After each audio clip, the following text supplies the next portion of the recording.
Stay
So Caleb, this is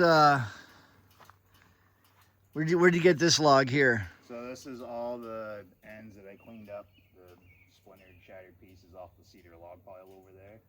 Just trimmed off the ends of them this morning. Had some decent sized pieces, and so let them go to waste. Cut them just right, split them up, and we'll put them in for our seasonal firewood.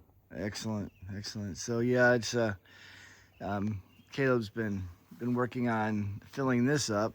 Need to fill that up, but the good news is that all the wood that Caleb's been processing here has been down for several years, so it won't take too long to season. It should be ready. It should be ready by about December for us. So we're going to keep track of the progress on filling this woodshed bay up. And when you have hard soil and you want to get down a little bit and you don't have an excavator and you don't feel like shoveling, using that tractor bucket makes it a little bit easier.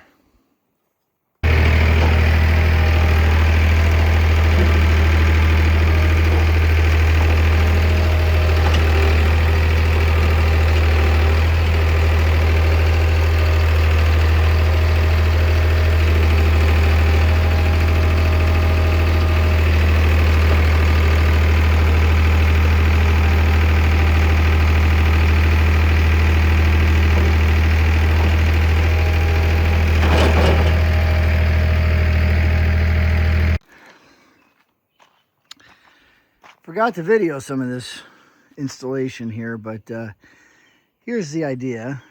Here's what we got finished up. These are all cedar posts. They're just going in 2.5 feet. They're just simple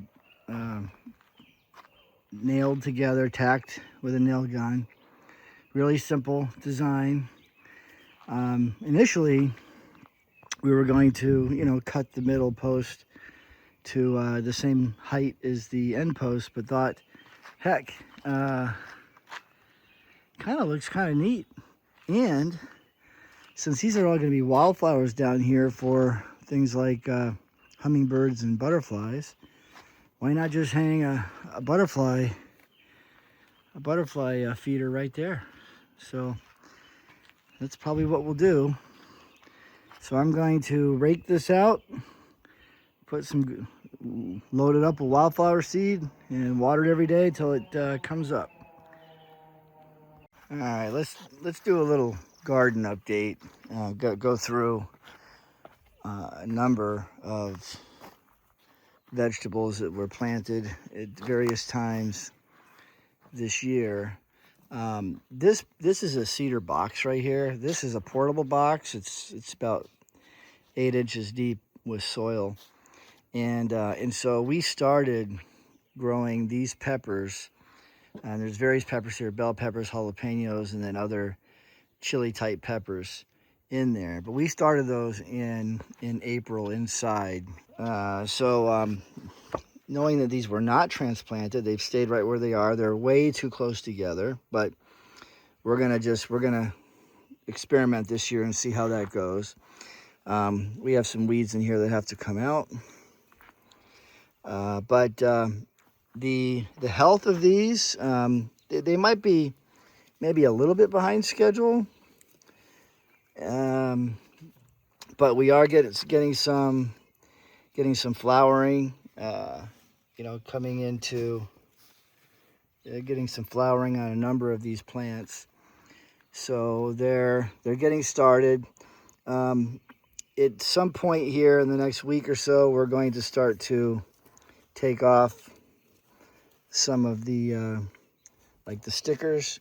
So for example, some of these lower leaves in here, just to give some of these lower leaves in here.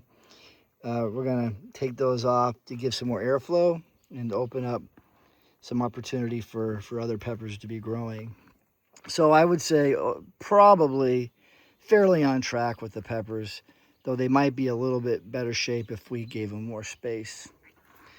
Now these are scallions, and what's interesting about these is we just bought some scallions from the store, and you clip them off right where it turns from green to white at the bottom. And we bought a couple of stalks, a couple of bunches of scallions, cut them all between the white and the green, and planted them because they all still have the roots on the end, and they've been doing great. We have harvested these about 4 times already, and we're going to harvest them again today. We're going to have curry chicken for dinner, and we're going to harvest maybe half of these, cut them up, and kind of put them in the curry just before serving, just to give that fresh little crisp onion taste. Ruby vine tomatoes, and they're just not doing well. I mean, they're healthy, but they've been in there in planting soil with fertilizer, and with the proper amount of watering. They've been in there for 6 weeks now. So this is an experiment where we're putting them in straw, digging out a hole in the straw, and then planting the tomatoes. Never done that before, but saw some other people had good results. Anyway, I'm not sure if it's the straw solution or if it's just the tomatoes themselves or what we're doing wrong with the tomatoes, but they are way behind schedule. Hopefully they're going to take off at some point, but they haven't yet. We come over here this is our herb garden. Next year we'll probably fill up that dirt a little bit higher, but starting with the cilantro, we are just not having any luck with cilantro. It's just going to flower really quickly. It's not getting a good broad leaf on it, and then it just goes to flower. So if anybody has any ideas on how to better grow cilantro, certainly listen. Basil's doing great. We've actually used basil several times already, and that just is growing like crazy. We don't even have that many plants in there, but it's doing quite well. And then this is our oregano right here. We haven't used any yet, but we'll be using that. I think tomorrow we're going to have a pasta dish with sausage. We use some oregano in that. It smells great though. It smells amazing. Did a little pumpkin here. This stuff is taking off. We're going to have tons of pumpkins. Now, as with everything else, what they say is to cut out as many flowers. You know, if you want larger pumpkins, and you cut out, as you know, just leave maybe a couple of flowers to let all the energy go to those, one or two. These don't have a lot of flowers on them yet, but the ones in the lower garden do. So let's go take a look at those.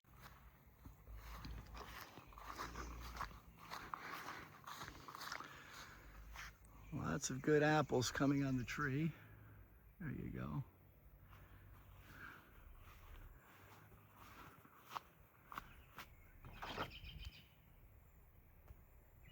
This is like a yellow apple.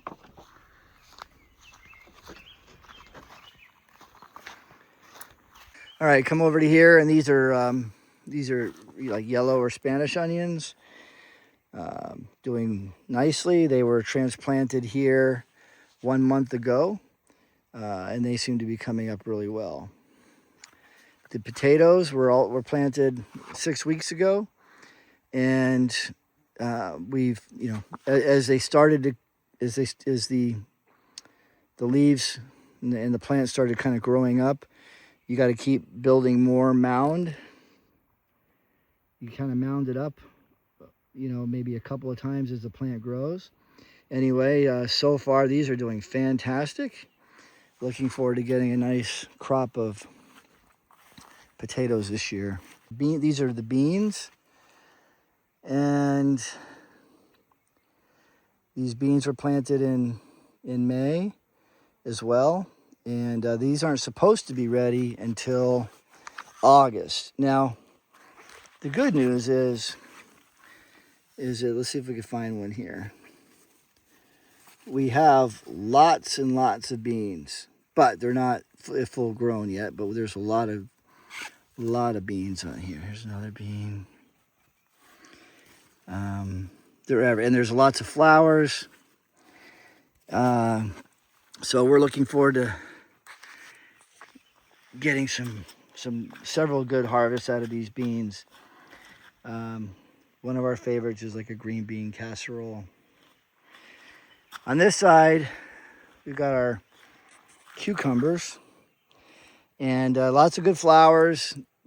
The plants are nice and healthy, but I don't think I've seen any cucumbers yet. Let's see.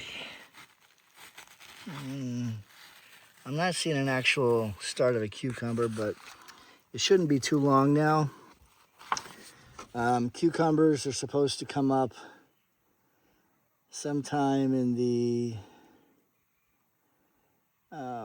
well, they should be starting about right now. So they're going to have to grow fast if we're supposed to be picking them anytime. But it's okay. We'll wait for them. We're excited to get some cucumbers. Continuing this way, this is our row of pumpkins, and lots of flowers through these pumpkins in here, and lots of good healthy plants. The pumpkins, we shouldn't see a pumpkin be harvested until September, but you know, yeah, I can see some balls, some of the pumpkin just starting to form in there. But yeah, September, probably mid to late September, given that we had a late start this year in Vermont. And then the watermelon, you know, these are a little bit behind the pumpkin. We probably put these in the ground directly in the mid-May time frame, and they're supposed to be harvestable in August, but I don't know if we have any flowers on these yet. So, but they seem very healthy, just not as large as you'd think they would be. And as I was watering yesterday, I found this rogue tomato plant right here. He's just all by himself, probably from seeds from a past year. So we want to protect this guy and see what kind of tomatoes we get out of that.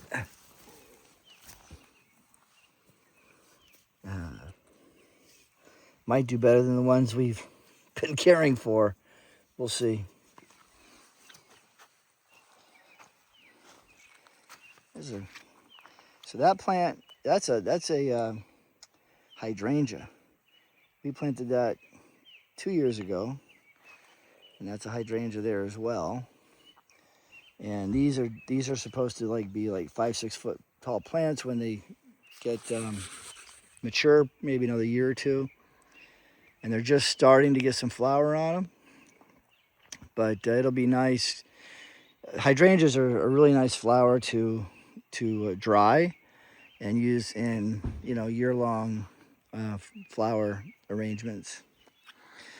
And probably the most disappointing of all is our little corn on the cob. Now, we haven't done a great job with the weeds, but the corn on the cob, I don't know if I'm hearing that it's come up late all through New England. But even so, we're still behind everybody else that came up late. And again, it could be because the weeds are taking all of the energy from the corn, or it could be our soil. I'm not sure. But really hoping that these guys you can't even see them. Yeah, you see them right there.